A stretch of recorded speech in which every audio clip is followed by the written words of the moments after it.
Hi everyone, this is Jonica San Pascual at welcome po sa ating panibagong episode. It has been a while since I've talked about topics on narcissism or narcissist, pero alam ko lagi ko siyang binabanggit sa mga topics ko on gaslighting and psychopathy and other personality disorders. Ano nga ba ang 6 na senyales na ang isang tao ay isang covert narcissist?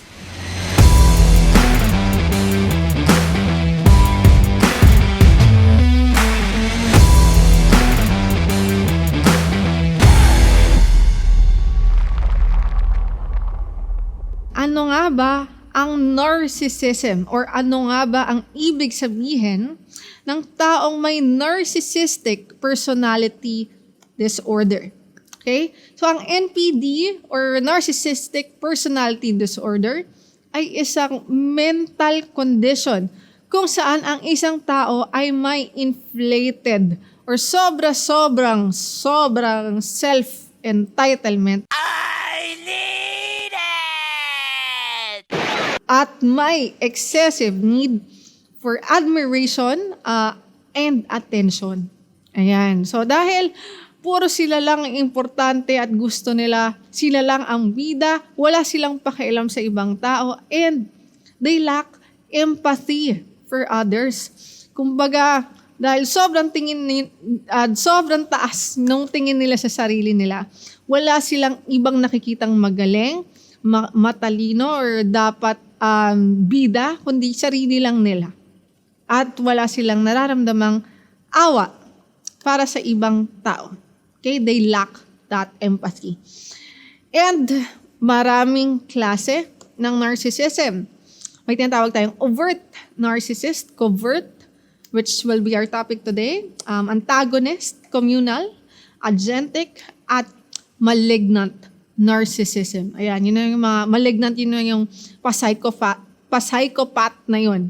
So, ang covert narcissism ay halos kabaliktaran, hindi naman halos, pero in contrast siya sa overt. May pagka-overt, pero kabaliktaran ng overt. Kung ang overt narcissism ay mga extrovert, sila yung medyo mahilig makipag-socialize, sila yung makikita mo sa mga party na nakikipag-usap sa mga tao at ang pinag-uusapan sarili lang nila. Sila yon, mga overt narcissistic. They love seeking attention and admiration from other people. At ang covert narcissist naman, on the other hand, ay mahiyain. It's very seldom that you see them socializing and asking from attention from other people. And dahil introvert sila, madalas na hindi mo sila ma-identify na narcissist sila. Pero kahit ganon, self-absorbed pa rin sila secretly.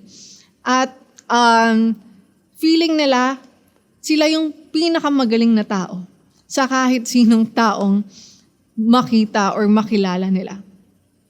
So ano nga bang senyales na covert narcissist ang isang tao? Number 1, they have the secret sense of superiority. Dahil nga mahiyain sila at hindi sila masyadong vocal, na mataas ang tingin nila sa sarili nila, ang mga covert narcissist ay madalas kinikim-kim lang nila sa sarili nila na magaling sila or mas matalino sila or pinakamatalino sila sa kahit sino man. At kahit kinikim-kim nila yan, kahit sinasarili lang nila yung self-entitlement nila or yung superiority nila, mapapansin mo pa rin sa mga kilos nila, sa trabaho nila. Like, for example, etong taong to, ayaw niya makinig ng feedback dahil bakit nga ba sila makikinig sa feedback ng ibang tao kung sila na yung pinakamagaling? So mawawalan silang tiwala sa iba, sa opinion ng iba dahil for them, yung opinion lang nila yung importante or yung nagmamatter. And another example, let's say, yung taong to ayaw niyang maglaba, ayaw niyang naghuhugas ng pinggan, o feeling nila magmumukha silang hampas lupa or slapsoy pag gumawa sila ng mga menial tasks, maglinis, ganyan. So ayaw nila nun. Ayaw nilang nagmumukha silang chimay. Ayaw nilang nagmumukha silang assistant. So gagawin nila, ipapasa nila yan sa iba or sabihin nila, bakit ako yung gagawa niyan? Diba? Ito yung dapat para sa akin eh. Ganon. So ang mga covert narcissist, sila yung sobrang privilege nila na ayaw nilang maraming ginagawang mahihirap na task. Ayaw nila nang pinapahirapan mo sila kasi for them, sa kanila para silang hari or reyna. At dahil dyan, doon manggagaling ang ating number 2 sign. They have fantasies about being influential, about being famous, or someone important. Dahil narcissist nga sila, medyo delusional sila na or meron silang pantasya na kilala sila, na powerful sila, na influential sila dahil probably kakilala nila yung may-ari ng ganto, ganyan, BFF sila ng ganto, or yung may-ari ng LRT, kakilala nila, di ba? May-ari ng SLEX, kakilala nila, or kapitbahay nila yung third cousin nung governor sa gantong lugar, ganyan. So, ganun yung thinking nila na kahit in reality, hindi naman sila talaga sikat, hindi naman sila kilala, feeling nila sobrang popular nila, feeling nila powerful sila. Kaya syempre, kapag inagrabyado mo sila, sasabihin nila na, kilala mo ba kung sino ako? Kilala mo ba kung sino ako? Yan. Do you know who I am? Ganyang mga phrases, maririnig mo yan sa mga covert narcissist. And tayo naman, di ba, we're really proud na may kakilala tayong popular, may kakilala tayong sikat. Pero sa mga narcissist kasi, gagamitin nila yun para i-exaggerate yung accomplishment nila, yung mga nagawa nila, talent nila, or para pataasin yung estado nila sa buhay. And madalas nga, sa mga fantasies na yan, hindi pa yan totoo. Di ba? Ini-exaggerate lang na, di ba? Hindi naman pala talaga sila BFF nung may-ari nung LRT. Minsan, di ba? Na-wrong send lang pala sa kanya or bumili lang ng yelo sa bahay nila, Something like that. And number 3 is blaming and shaming. So, itong mga blaming and shaming actually very common trait to sa lahat ng narcissist. And dahil gusto nga nilang nase-secure yung estado nila sa buhay or position nila in life and their career na powerful sila and influential, never nilang tatanggapin na mali sila. So either they will give an excuse or isisisi nila sa ibang tao yung pagkakamali nila. Never you're going to hear them apologize for something. If nag-apologize sila, sobrang hirap nun para sa kanila or kailangan pa niyong mag-away-away para mag-apologize siya. I'm sorry you think you deserve an apology. And hindi yun dahil ma-pride siya, pero dahil hindi kayang i-handle ng ego niya yung slightest criticism about sa isang bagay na mali naman talaga sila. So yung fault nila, ang gagawin niya, ipro-project niya sa iba. So both covert and overt narcissist, ang goal nila is isisihan yung ibang tao at maliitin ang ibang tao. Number 4 is they always have an agenda. Okay, covert narcissists, like what I said earlier, are less obvious kasi nga tahimik sila, mahihain sila, and they can always hide their true emotions or what they really think. But if these covert narcissists have shown kindness to you, have shown emotions in a way, or nag-apologize sila, or binibigyan ka ng gifts, or pinakitaan ka ng kabaitan, those are because may agenda sila sa'yo. Okay? Covert narcissist or some narcissists in general, they don't like wasting their energy on people na alam nilang wala silang pakinabang. And even they can cry kung gugustuhin nila para lang ma-manipulate ka. They can always do self-pity, self-pitying performance to exaggerate or emphasize na sila yung biktima dito. Diba? Iiyak ako para maging biktima ako dito. Never nilang gagawin ng isang bagay or never nilang kakausapin ang isang taong wala silang mapapala. Lagi lang, what's in it for me? Diba? Sige, kausapin ko to, pwede ako makiride on sa popularity niya, pwede ako makiride on sa influence niya.